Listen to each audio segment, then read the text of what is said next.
evening, ladies and gentlemen. My name is Tim Prestridge. I'm the manager of Performing Arts for Everyone at the Millennium Stage at the Kennedy Center. It's my pleasure to welcome you here this evening. Millennium Stage is our free performance series. We're here 365 days a year, every night from 6 to 7 p.m. with a live performance, and that's made possible by our friends at Target. We also, if you'll notice the cameras around, we actually have a staff that comes in and films our shows nightly, and those are broadcast live over the internet every evening as well at 6 o'clock at www.kennedy-center.org. And then those performances are also kept in an online archive on that same website. So if you missed a past performance or you're interested in seeing a performance again, you can log on to that website, do a quick search of the date, and see those shows that are archived there. Tonight's a really special performance for us. We have had a long-standing relationship with UNHCR, and today, as you know, is World Refugee Day, and so it's always our pleasure to partner with them every year to present a performance and then sometimes an exhibition as well. Actually, right now in the Hall of States, if you didn't see it coming in, you should definitely stop by before you leave the Kennedy Center downstairs in the Hall of Nations. I'm sorry, I said Hall of States a second ago. In our Hall of Nations, there's a great exhibit called The Dog Stories down there that's very interactive, some great media down there and photos, and I very much encourage you to take advantage of that before you leave the Kennedy Center today. Tonight's performance is, of course, brought to us by UNHCR. The piece is written and performed by Kim Schultz. It's directed by Sarah Cameron Sunde, with original scoring composed and performed by Amilkaeyla Gaston. It was originally commissioned and produced by Intersections International, and I hope you'll stay just for a few minutes after the play, because we're actually going to have a quick Q&A with the three that I just mentioned, the performer, our wonderful musician, the director, as well as C. Eduardo Vargas, who's the Director of Advocacy and Public Policy and the representative to the United Nations for Intersections International. So I encourage you to stay and take advantage of that. It's my pleasure now to introduce a gentleman who's going to tell you a little bit more about the piece and about the performance this evening. He is the UNHCR Goodwill Envoy and the international best-selling author of The Kite Runner and 1,000 Splendid Suns. Please welcome to the stage, Khaled Hossein.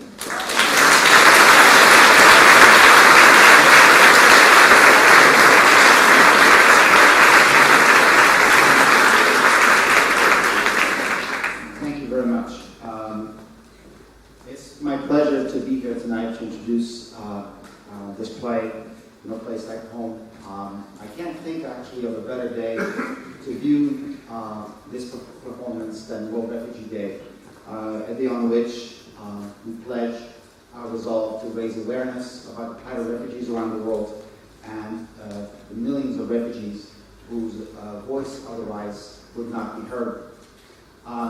Kim Schultz is in really excellent company because throughout history, artists, writers, painters, dancers, and playwrights have always been often the first and most public voices against injustice, against brutality, against discrimination, and against the complacency in the face of the tragic. They have articulated often the outrage, the hopes, and the suffering of the masses. At times and in certain places, artists have been persecuted. They've been brutalized, tortured, and even put to death for their work. And yet, given even those risks, there are those who have continued to embrace with great courage the responsibility of depicting the truth as they see it and giving a human face to the greatest challenges faced by humanity. In 2008, Intersections International created the Iraqi Voices Amplification Project to put a human face on the Iraqi refugee crisis, and in so doing, place the crisis squarely at the forefront of our consciousness and also U.S. policy discussions. In October of 2009, Intersections led a delegation of 8 Americans on a 3-week trip to Jordan, Lebanon, and Syria to interview Iraqi refugees and learn firsthand about the refugee crisis.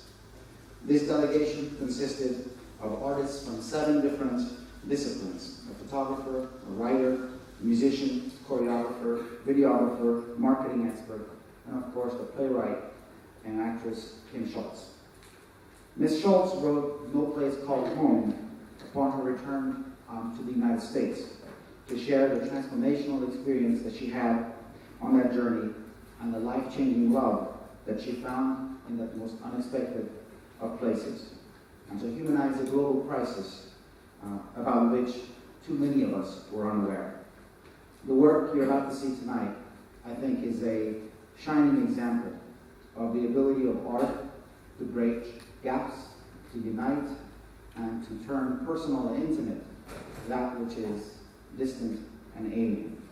It's truly my privilege to thank Intersections International for commissioning tonight's play, and to thank you for being here on World Refugee Day. And of course, it's my great pleasure to introduce and welcome Ms. Schultz on stage. Ladies and gentlemen, No Place Called Home.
In probably the most improbable of all probabilities.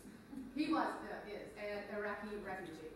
One of the 4.7 million Iraqis currently living without a home.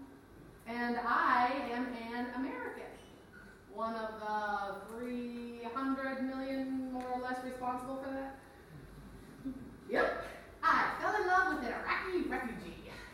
Now, there's a story. Oh my God, I'm in Lebanon. Oh my God, I'm in Jordan. Oh my God, I'm in Syria. Syria, I know, right? You goes to Syria.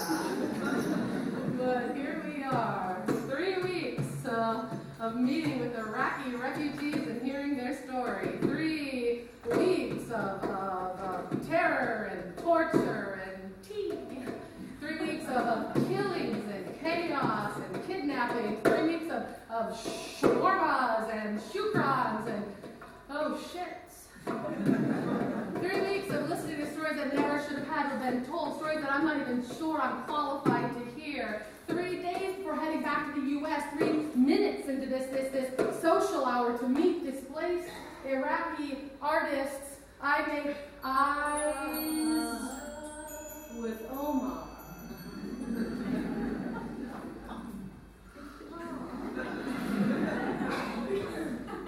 He's so Iraqi. Oh, dark, Middle Eastern, and Iraqi. Oh, Middle Eastern men, I did not know you were my weakness. He looks at me, knowing. I look at him, not knowing. He looks, I look. He looks, I look. He looks, I look somewhere else. Look at another refugee camp. There are other refugees. All these men are actually refugee artists. Iraqi refugee artists from Baghdad, mostly. Baghdad, the city that gave birth to the arts, the cultural center of the entire region, no longer a place to make art, let alone make life.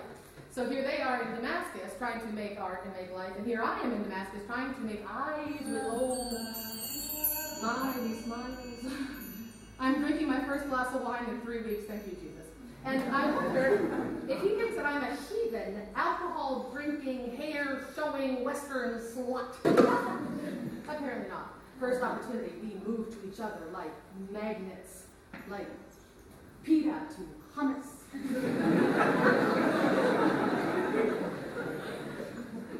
Like inevitability. Omar, I'm Kim. I know, he says, and smiles. Is he the man in the grounds? Oh, okay, sorry, go back. So, earlier in the day, I'm meeting with yet another Iraqi refugee family whose lives have been devastated since the invasion, when it is mentioned in passing that the elderly grandmother reads coffee grounds. I slam the last of my coffee. A reading from a gifted, future-seeing, fortune-telling Babylonian old person? Like, I'm going to let that opportunity be mine? Grandmother speaks. Arabic.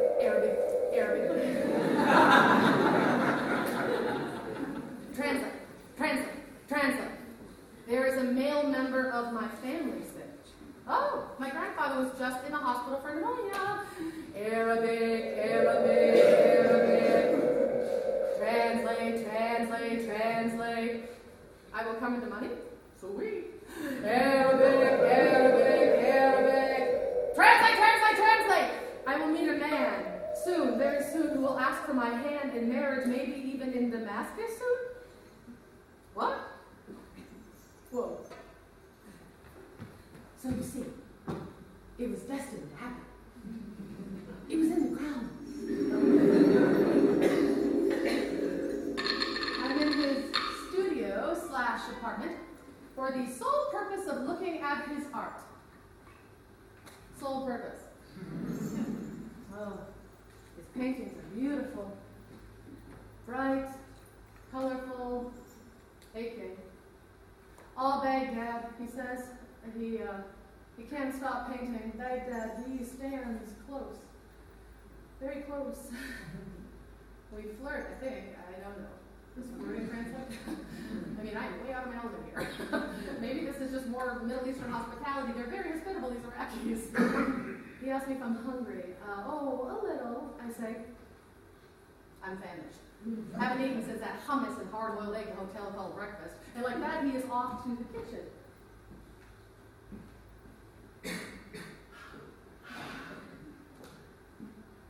Huh. This place is nice. What are there, like 3 bedrooms in there? Damn, it's more than I have. That's good. Ooh, couch broken, that's bad. Ah, he has a laptop, that's good, but he only has a pocket. That's bad. But he has a balcony with a view overlooking the old city. Good. He has a shower curtain. Well, no, that's just strange. Why is there a shower curtain? Why would there not be a shower curtain? How does water not go everywhere? I mean, why would you not? I mean, how does the floor not get wet? Omar is back. I like your bathroom. He brought me tzatziki and a beer. Okay, number 1. Is he Iraqi or Greek? Number 2. Beer. Number 3. A cucumber! He brought me a cucumber. I'm so hungry I could eat a camel. Or 100 camels. Okay, story, go back. So, in Petra, Jordan, a Bedouin man asked me to marry him in exchange for 100 camels. Paid to? I don't know, my mom. Is that a good price, do you think? It sounds like a lot. Anyway, I'm so hungry I could eat my worth in camels, but instead, as girls who, like a boy, have done for centuries before me, I snack. Thank you. We are walking in the old city of Damascus. And it is an old city. Looks it, feels it, smells it. Shops and shishas and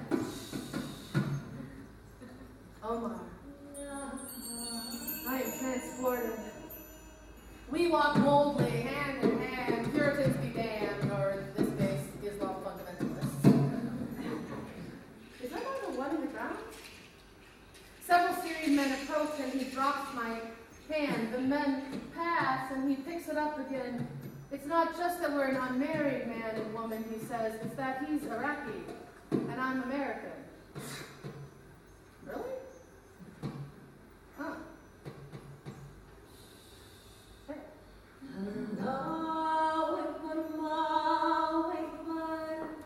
Oh, my favorite part of this part of the world.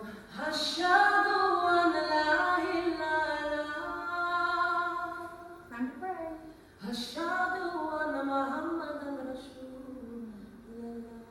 We keep walking.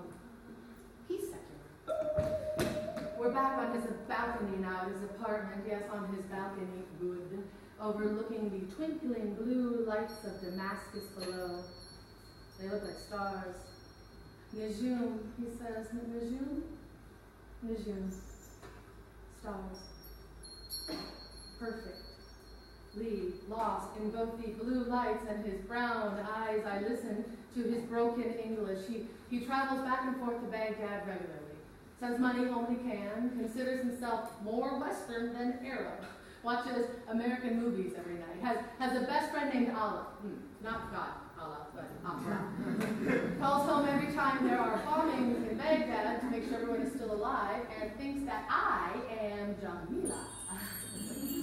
Jamila? Jamila. Beautiful. Well, that translates. But like Baghdad to his heart, his paintings lure me back inside. I asked him casually about a woman who appears in some of the paintings. Who is that woman?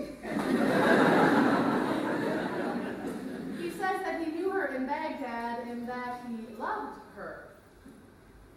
Jealous, jealous, jealous. And that he never met her. Less jealous, less jealous, less jealous. I mean, loved her but never met her. What? Apparently he would just watch her walk across the street every day, careful as to not be seen, as it was dangerous after the invasion, something Sunni, Shia. I wonder what he is. I don't ask. The woman in the painting now watches us as I try to find a comfortable spot on the broken sofa. Sit still, Kim, don't act like the couch is broken. You make him aware that you're aware that this couch is broken. He's sitting on the opposite, less broken chair, desperately trying to tell me something. Meeting was no accident. This was meant to be. But he thinks that we're very different. He thinks that I think that he's a Bedouin man who lives in a cave. No. But he thinks maybe later when his English is better, he can speak his heart better. No, you're doing fine. But now he's not even looking at me. He's so nervous, attempting to speak his heart and his non-native tongue. And finally the broken words stop and he looks at me. Knowing. And I look at him. Knowing. And then I kiss him, speaking my heart with my native tongue.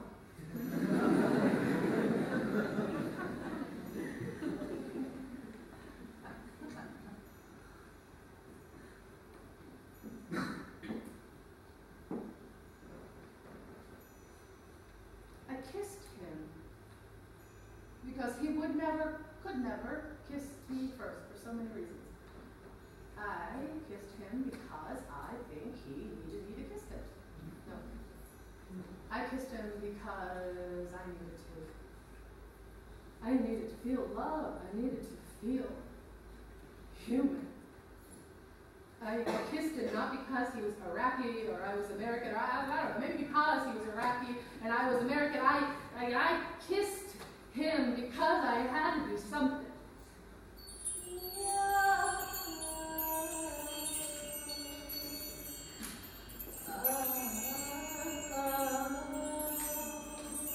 Mouth to mouth, we breathe together.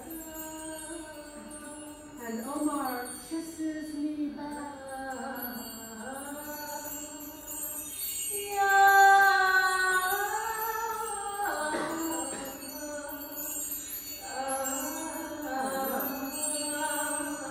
Wait. Stop! This isn't supposed to be a love story.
My story, 3 paragraphs? Is this a joke? Because if my family stayed, we would all be killed. There. I did it. And in one sentence. Oh, this tea. Not like in Baghdad. I miss my mother's tea.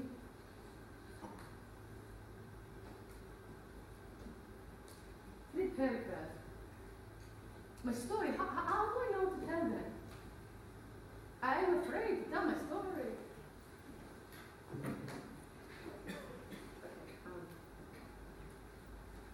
So this one form asks for the refugee to tell their story of exile, of exodus from their country, their homeland, in 3 paragraphs or less. Why did you leave? Go. My husband's brother was shot in the head and killed in car he drive. My husband's brother was killed. The other bullets fired missed my husband's head by inches. Inches. He came home covered in his dead brother's blood and brains.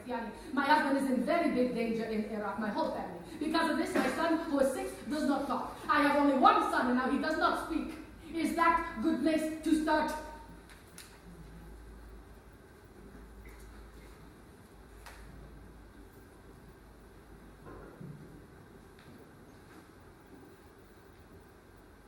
My husband was threatened because of his job with driving car for U.S. These men are dressed in black, how you say, with face cover, like a militia. They come up to him and they beat him and they say things to him. They say to him, traitor, you work for U.S., you leave here, we'll kill you. In the beginning, we have no money to leave, so we have no choice but to live with these threats. For 3 years, we live with these threats. Do you know how long 3 years is? We stay inside every day, all day. Every day we stay inside, we not go out. I'm too afraid. Bombings all the time, everywhere bombings. Every time bomb go off, Yusuf, my son, he run and hide under bed. Still to this day, every loud noise can use it under the bed. So finally we borrow money and we leave. We leave. Get out. We have to leave in the middle of the night to take nothing with us, really, just a few Yusuf's toys and jewelry, clothes. And his TV.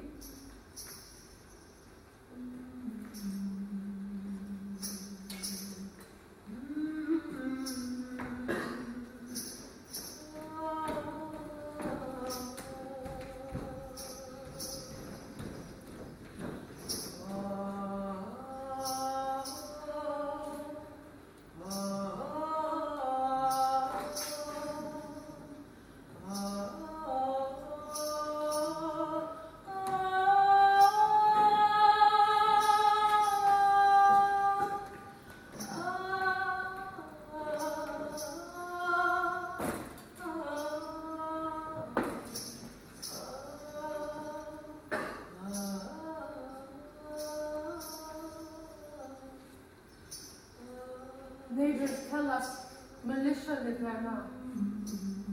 And our house, with our things, militia live. But at least they have no TV.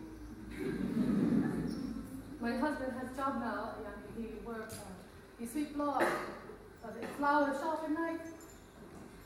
In Iraq, before war, he was chemical engineer, now he sweep floor. We still not go out. Yusuf and I, we still stay inside all day. Yani, I am too afraid still. It is like prison here too. We just moved from one prison to another.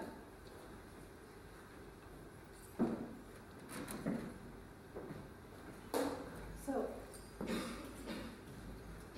in order to register as a refugee, each Iraqi has to go into room after room in front of person after person and vomit their story. Their story becomes, in some cases, all they have left. And telling that story, as difficult as that may be, allows them to be witnessed, to be heard, to not feel invisible. So I asked their story. Oh my God, what am I doing here? I don't know anything. I'm not a social worker or a journalist or a psychologist. I don't know anything. Case in point, I was just told yesterday that my skirt was too short. Okay, it was mid-calf, and it's like 922 degrees. Come on. God. Another refugee apartment. Well, room. Another interview. Oh, being here is harder than I thought. Oh, why is it so hot in here? How do I sit here all day? Why is it so dark? Okay, yeah, I'm sorry to keep you waiting. My name is Salima, and this is my husband, Dawood. I am sorry it's so dark in here. We have no electricity. And now I feel bad. Oh, it's very difficult. We live in a small room, you see. And Dawood, he is diabetic. He not see well, so it's very difficult. Very difficult. We wish to be resettled. We would be near my sister in Canada. It'd be nice to be near her again. Maybe you're too warm. Our story. Our story is difficult. Since leaving Iraq with my daughter, I have no memory, only sadness. Oh, my daughter had 2 children, our grandchildren. Oh, we love them so, we miss them so much, we want to see them again. But this is not possible. They cannot leave, and we cannot go back to Iraq. Or Dawood sell alcohol. Now during Saddam, this was fine, but after, they explode everything. They explode our church, explode our neighborhood, they explode everything. Leaving your home like this. It's like leaving a piece of you. I only hope to feel safe again, inshallah. To know our destiny. So, things for you. I'm sorry to not offer you tea. We cannot wait.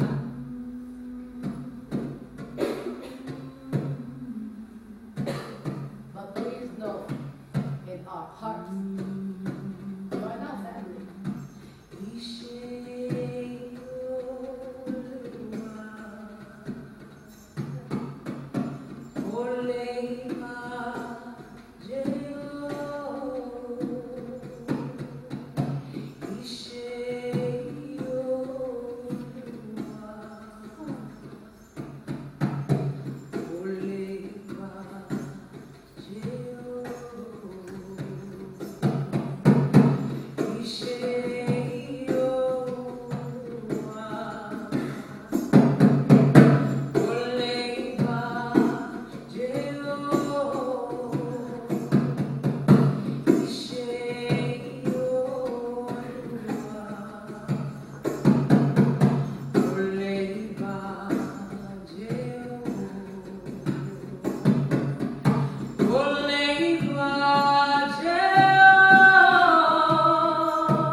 the million-dollar question.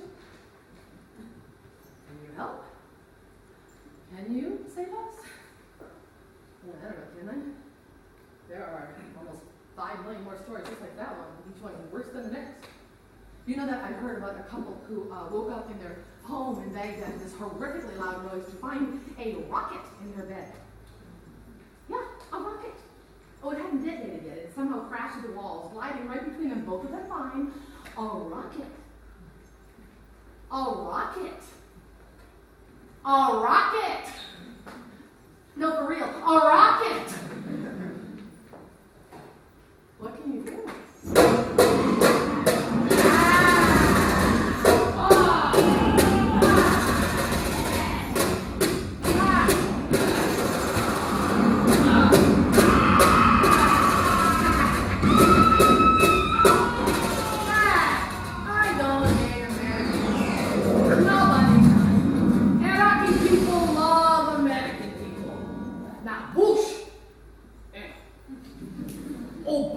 Obama, very good. Bush, like Hitler. Look around. This is Bush democracy.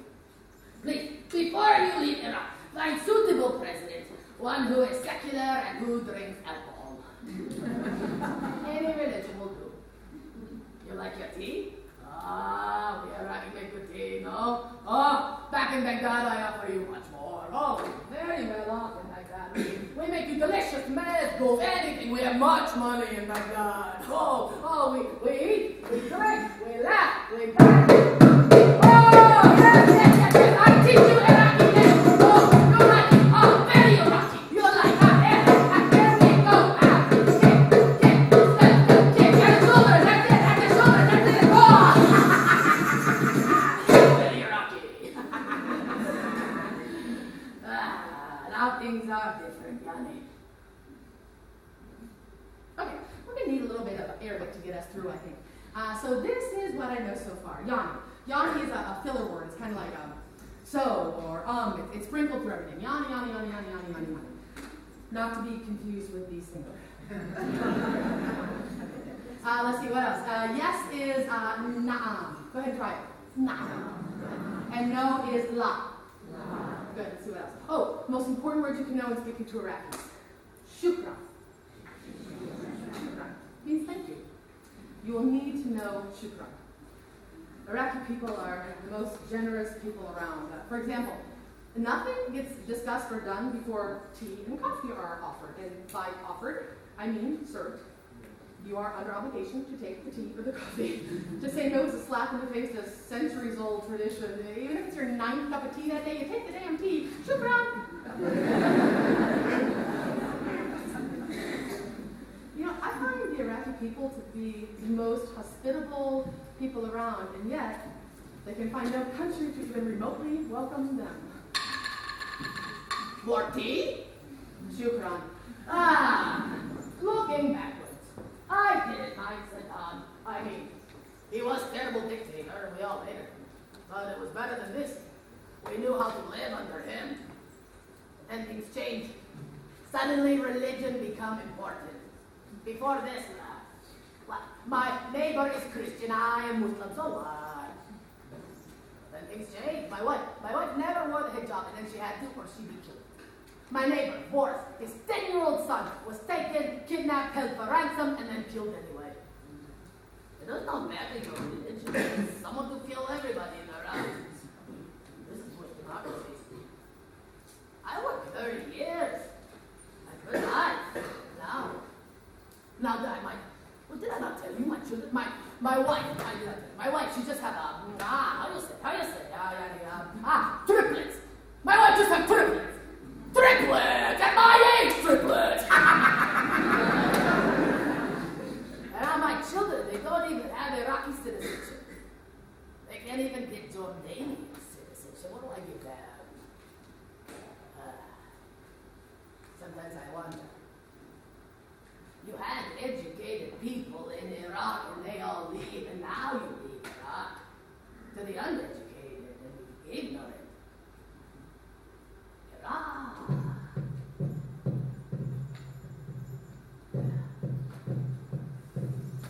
I will never go back.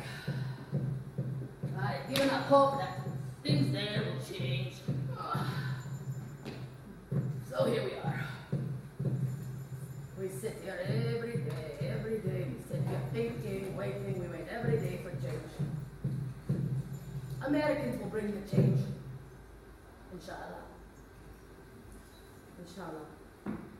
Inshallah means God willing, or with God's help. It's something you say when there is something you hope to happen in the future, but perhaps suspect it won't.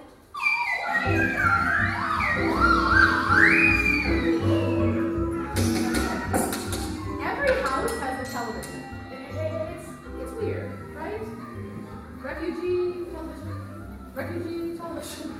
But this is an urban refugee crisis. These are urban refugees. They used to live in cities. They had jobs. They were doctors, lawyers, engineers. They had homes. And when they left their homes, they brought their televisions. Certainly where we're going won't be that different. And certainly we won't be gone for that long. 5, 6, 7, 8, 9 years later. So, now they may have little else, but they have television. They may have no job or any way of making any kind of living, but they have television. They may have no electricity or food or hope, but they have a television. Some proof of a former middle-class existence. Proof they used to be just like us. Are just like us. They have TVs. And thank God. Because as many as social workers said, often unable to work or even go outside, what else would the family do all day?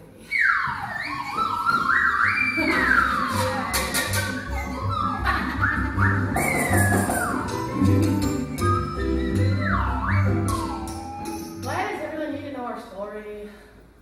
My father was threatened because of his job with the ministry, and then when my uncle got kidnapped, we go into hiding, and then the militias, they find us, and tell us we have 3 days to leave or else we'll all be killed, so then we go to Lebanon. But then my dad got arrested by security for working, and then he escaped from the prison, and then he had some friends, they take him out to Syria, and then we're left all alone. And then 3 months later, he got some other friend to come back in and drive him in on a motorbike. He had to change clothes 3 times to fool them, and had to walk for 7 hours just to get back to Beirut, back to us.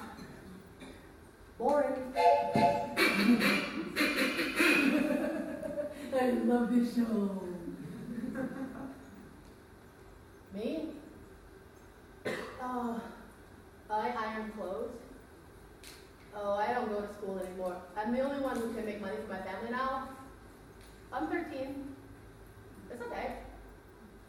My dad said we should be grateful we are alive. But I miss school. I was learning English. I speak good, right? Oh, I love English. It's cool. Cool, right? Sometimes I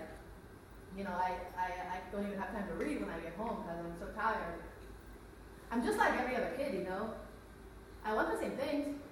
I would like very much to have a bicycle and a mobile, and I would like to travel and to read.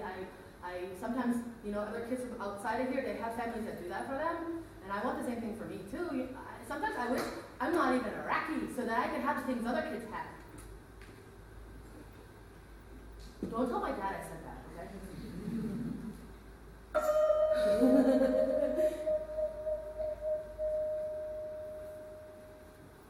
I give Ali one of the New York City keychains I brought along as gifts for the kids. He looks at it strange. But he has no keys. He has no home.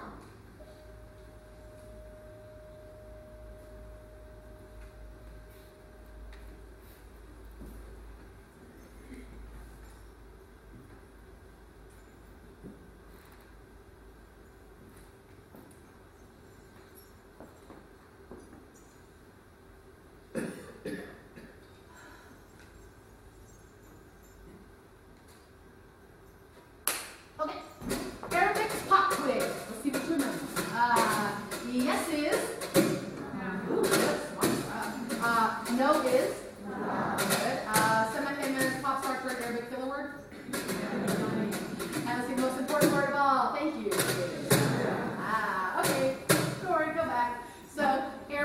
Beirut, heading to Amman, tired, very tired, full flight. We're all slowly working our way towards the plane in a line, like 100 camels. When suddenly I hear somebody call my name, and so I turn and I accidentally clock some old Jordanian lady in the head. Oh, shukran, shukran! And I say that. Everyone's like, what?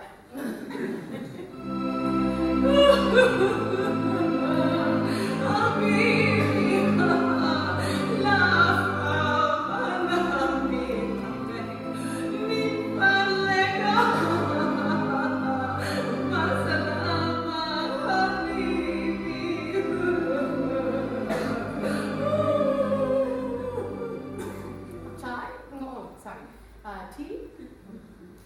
Shukran. Chai min fadlik, Sarah. Sarah is in the kitchen. She is 11, very shy.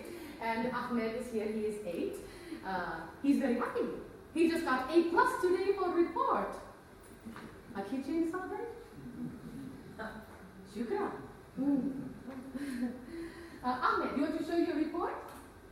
نعم. كمل التاريخ ماضي. أنا متأكد أن الأمريكان يريدون يشوفوا. يلا, go. It is his first time back in school in over a year. So it's good. So, thanks for you. Oh, it's so nice a visitor. Oh, a real cause for a celebration. Big talk about this. Visitor from America. Mumtaz. Ahmed wanted to show his report to his father, but this is not possible. No, his father went back to Iraq over a year ago, and I have not heard from him.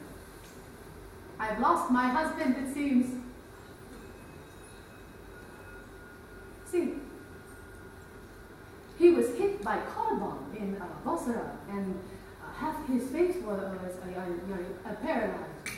So we had to go to Syria for treatment, as there are no more doctors in Iraq. But before we could get this treatment, his mother fell ill, and he had to return. It has been since 1 year ago. Oh, I called everyone, of course, trying to find him. I called police, I called the hospital, his mother. And nothing. No one has seen him. Oh, maybe U.S. Army take him to keep him safe. Oh, maybe yes. Inshallah. Sarah, chai. Sweden offered us resettlement, but I did not take it. How could my husband find us if we leave? Ahmed, come!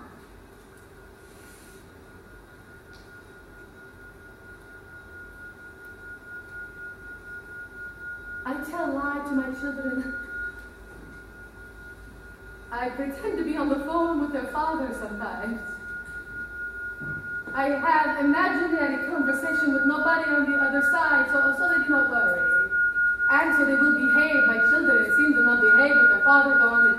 It makes them behave better. They think that their father will be mad, so I pretend to talk to him. I'm afraid to tell them the truth. To tell them to no longer wait. And he is not coming home.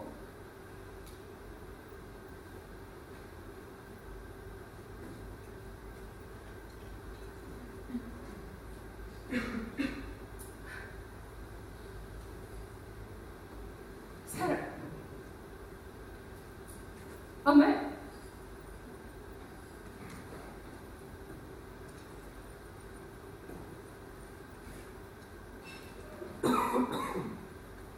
Tears in our eyes,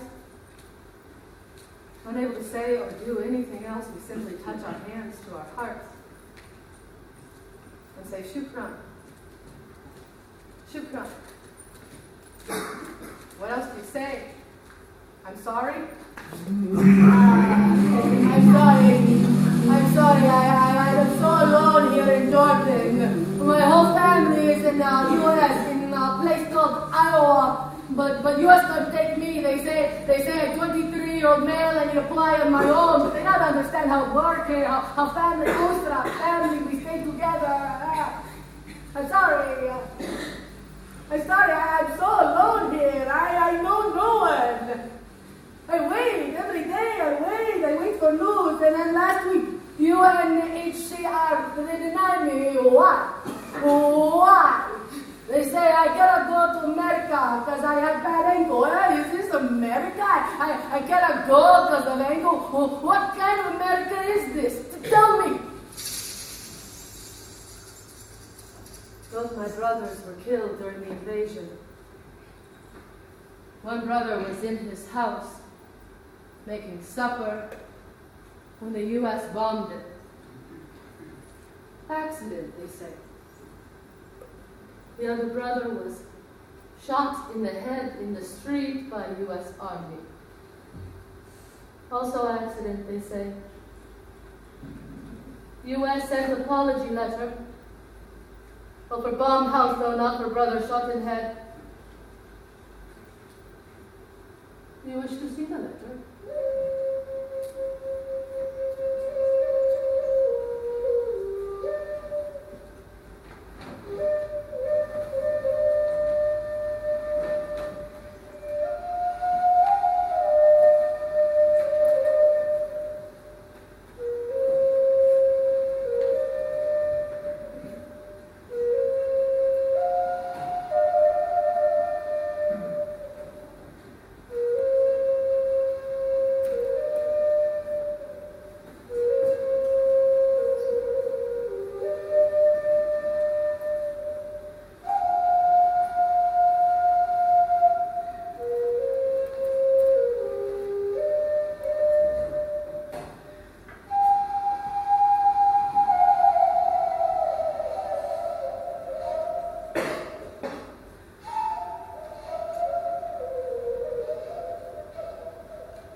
No place for us in Iraq now. No place called home. Iraq is ruined now, it's a place for militia. You stole our life. You stole our laughter. You even stole parts of our bodies. This is big injustice done to Iraqi people.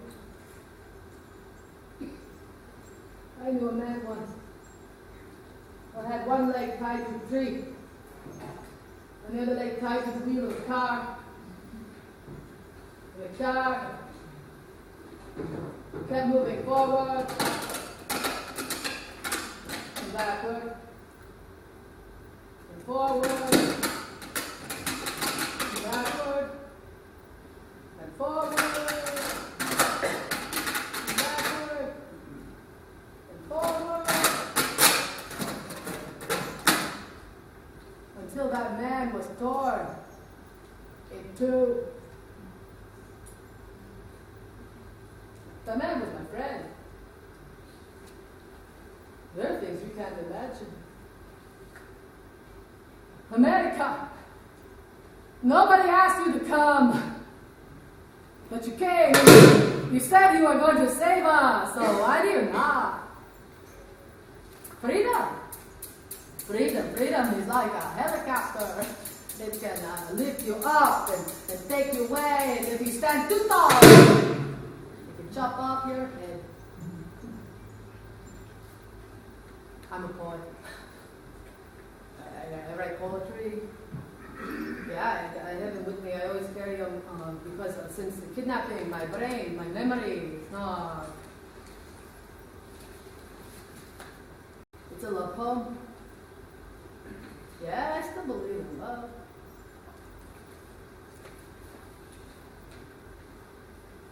It's called Turning Point.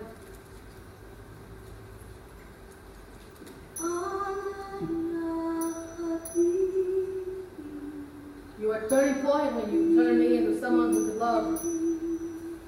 You were a turning point when you left. A turning point that cut me into pieces. Please, my love, my turning point. Give me back my broken and dispersed pieces. And let me live.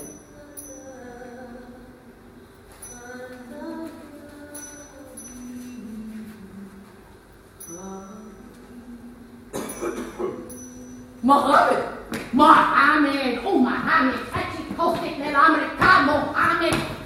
Mohammed, tell a story. No, she liked the story. Go on, Mohammed, tell her. She liked it. Oh, she liked it. Tell her the story.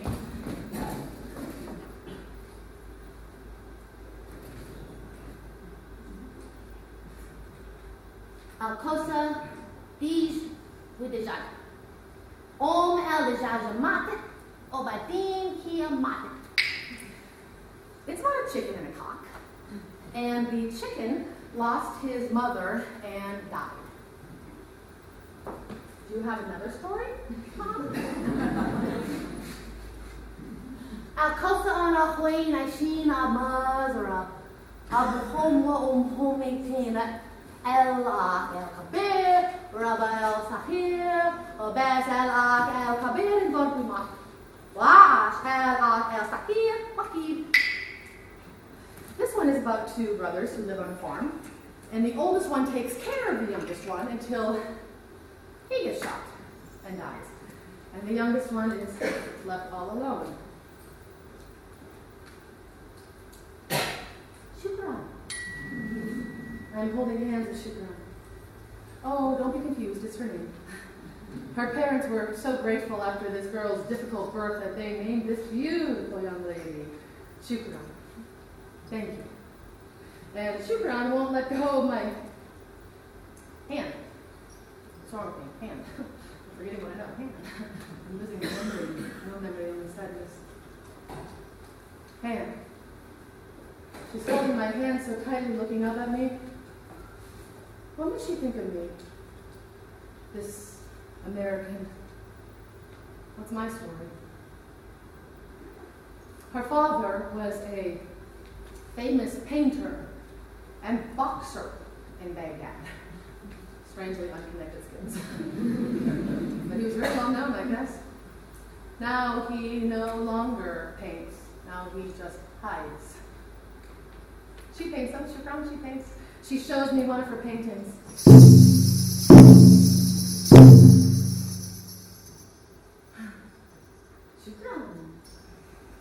I gave her one of my New York City keychains as a gift.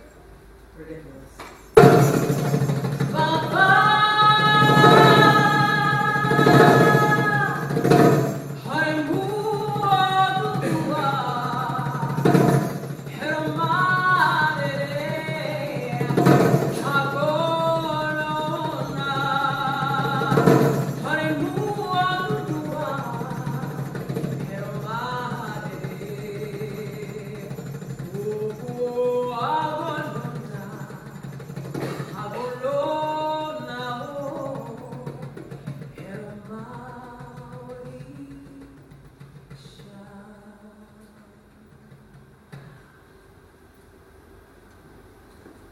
First, we thank Allah for everything. Still, we were looking forward to the future in America. We recently found out we were rejected. I wish to ask again, inshallah, because I made mistakes during interview. I used to suffer from mental difficulties because of what happened.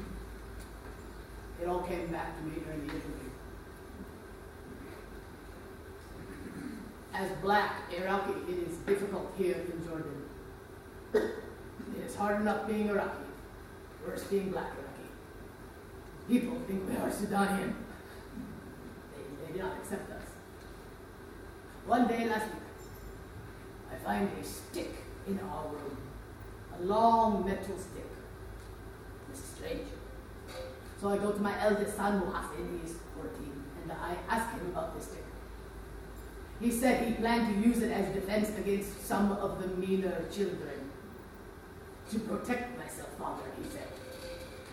I told him to not protect himself, to just take it.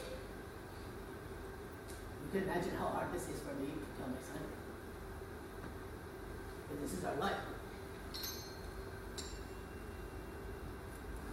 I will not tell my story in front of my children. They will have to leave. Baba. Into it, Laul Baba. Now. Shukran. Let go of the lady's hand now. On.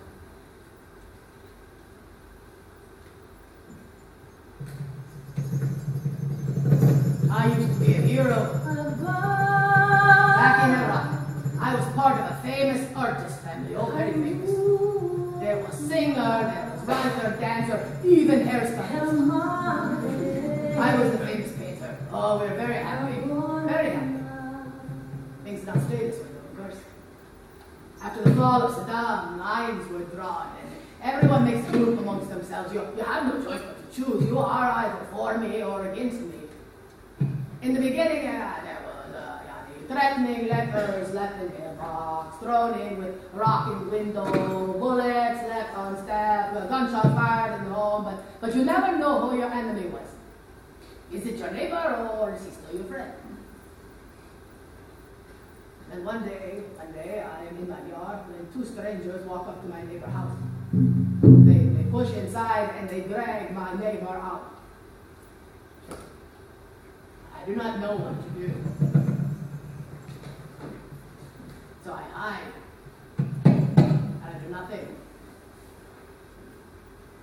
The wife, of course, she panics. She does everything she can, but no one knows anything. And 3 days later, they find a fucking body nearby. Are you listening to me? One day, I open my front door and I see a head, a human head, on my fence post. I push my children back inside and try to shut the door, but they see, of course, they're crying. There's a note attached to this head with an earring, but I cannot tell you what the note said. I cannot read it out. There's too much blood. I do everything I can to protect my family. You must know that. I try to ask questions, I find out why, who, but people become suspicious. And then one day, I am taken. My turn. But I do not know by who. What militia are they? Who do they think that I am? Do they think that I am Sunni or Shia? Or who do they think I am? Because I do not know them. I tell them I'm Sudani. I'm a Sudani, I say to them. For one whole day, they torture me, and they pull out my fingernails, and I'm a Sudani, is all they think. And it's ridiculous, but I don't want I'm a Sudani, is all I say to them. I'm a Sudani! And then, at last, they let me go. They kick me out of the car at the end of a road. And I am afraid to move because I am afraid they will shoot me in the back. I do not know what else to do. So I get up.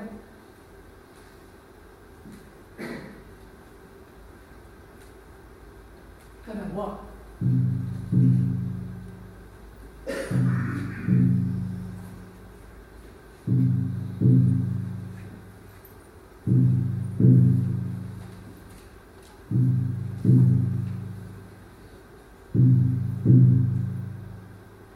At this point, I forget everything. I forget my religion. I forget my family. I forget my faith. In everything.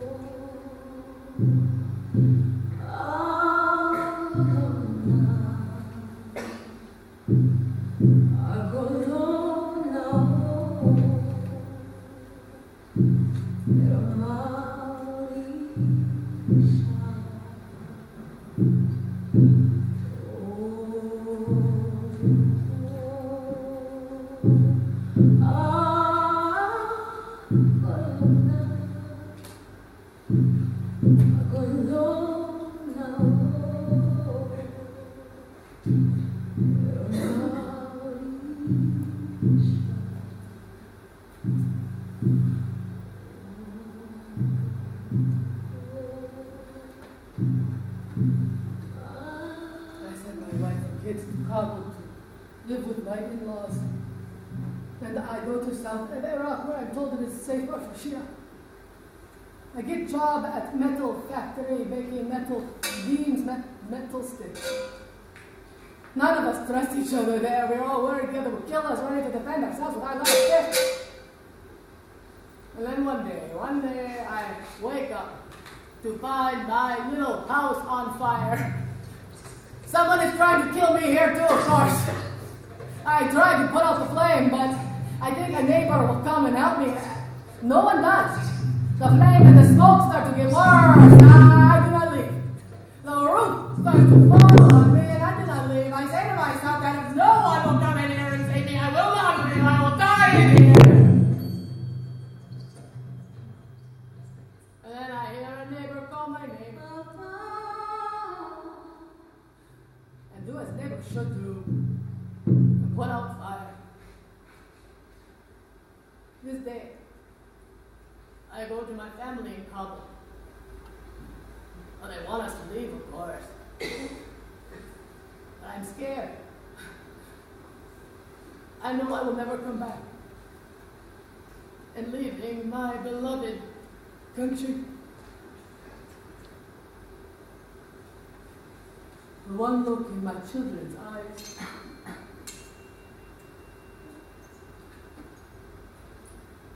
I used to be a hero.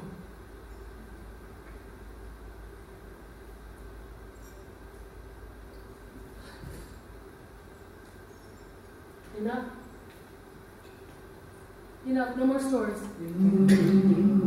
No, I said no more stories. They came in, the militia, about 15 of them with their rifles. Stories! They took 2 of my sons, blindfolded them, and threw them in the trunk of a car. They tortured my husband by putting out his teeth. No more stories! They brought my rifle. There's nothing left. We have nothing. I have nothing. I have absolutely nothing here. My mother, my God, this Why are you not doing anything? This is please! We're human before Iraqi! Oh, this is because of us. Oh, I'm gonna vomit. Oh God, I think I'm gonna vomit.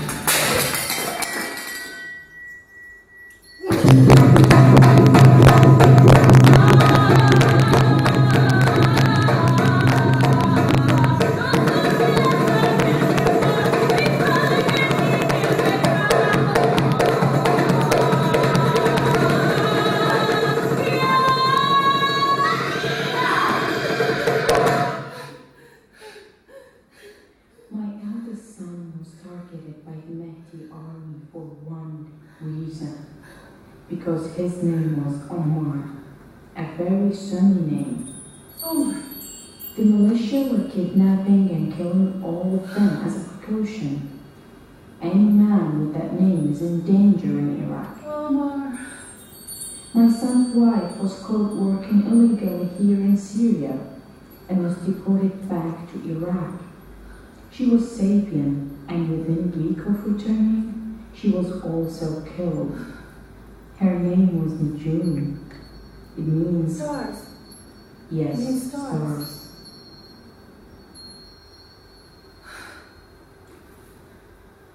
Stop.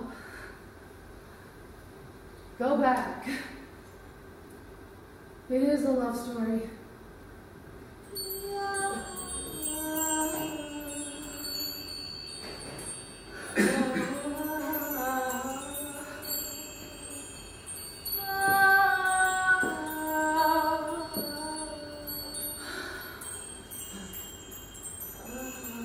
Mouth to mouth, we breathe together, and Omar kisses me back.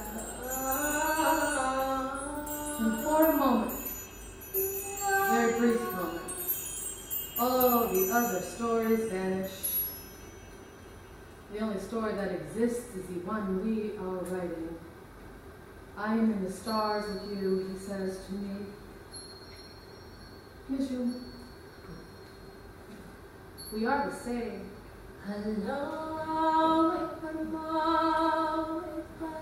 Later, much later than far later than I should be in Omar's apartment. I am lying in the crook of his arm where we discovered my head fits perfectly. And I am looking up at him from his heart, under his art. He is crying. Shukran, Kim. He says to me, "You saved me."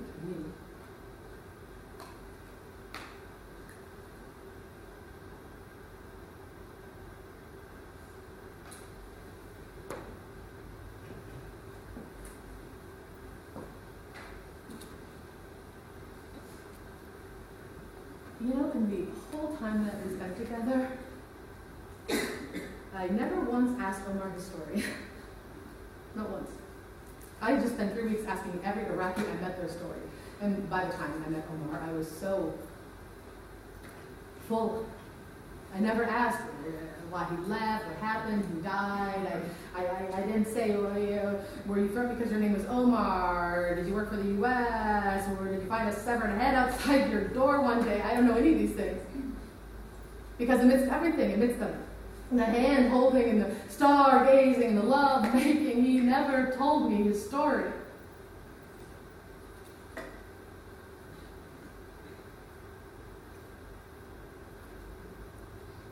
I went back, returned home, something he cannot yet do.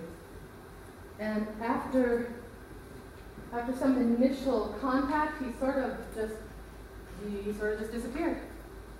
Went missing, as it were. He was either unable or unwilling. I sent my unanswered prayers to the stars every night, much like the refugees must do day after day, waiting for something. And much like the refugees, I got nothing. Was Omar the one? The one in the crowds? Or just the one Iraqi I could save? 1 out of 4.7 million.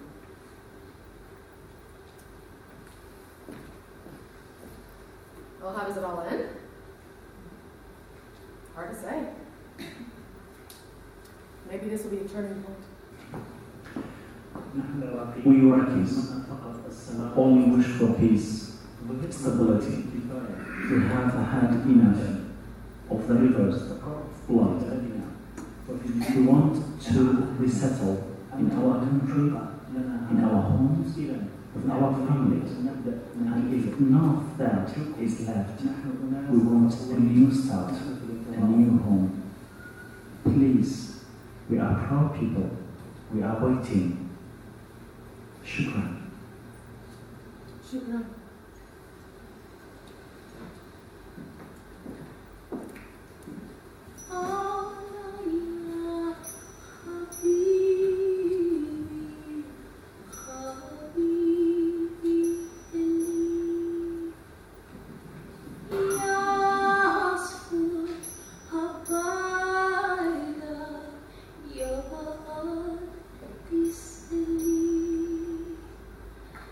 Die.